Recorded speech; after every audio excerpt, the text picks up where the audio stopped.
Morena, e te whānau. It's Monday morning and here we all are again. Back in the workshop, surrounded by cool old stuff. What's gone on in the last week? The engine is the only thing that's left here. Everything else is out for paint and powder coat. We're not chroming anything.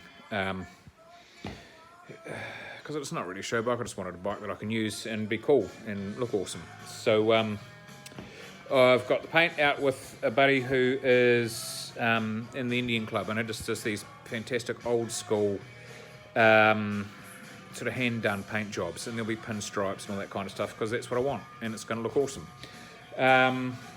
World's Fair paint scheme is what we're going for, in a green and whitish ivory. It's going to look amazing. Anyways, everything else is out getting satin black from the local powder coaters, and so we're just waiting on that. Now what else? Everything. So I posted a picture of the inside of this thing. So this is Brett's wireframe project. My knowledge of old wireframes, mechanically not a problem, but if you ask me for the variations between the different models, I'm not that good. The engine is a VB1M, which was the last of the wide frame engines. The frame, I'm not too sure. It's got chrome handlebars. Well, they used to be chrome. They'll be chromed once again. And as you saw earlier, it's been a long time since anything in there's moved. So a little bit of oxy, lots of fun. So I'm not quite sure. It could be a VL1T. It could be some New Zealandy thing. I don't know. Someone will know. Let me know. I have no idea.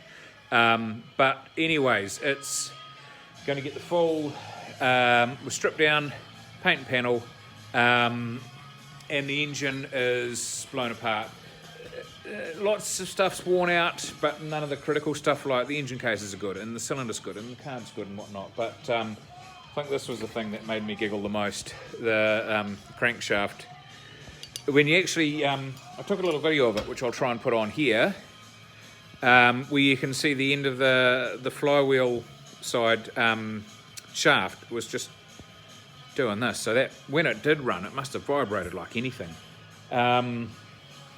But this was it. These scooters weren't always worth a lot of money. Back, give it 40 years ago, and it was beer money would buy these things, So our times have changed. It's nice. So yeah, that's really about it for us in the workshop this week. We're going to chunder away on this and see if we can get this blown apart, and then we're on to the next thing. All right, team, be good to each other. Ka kite anō.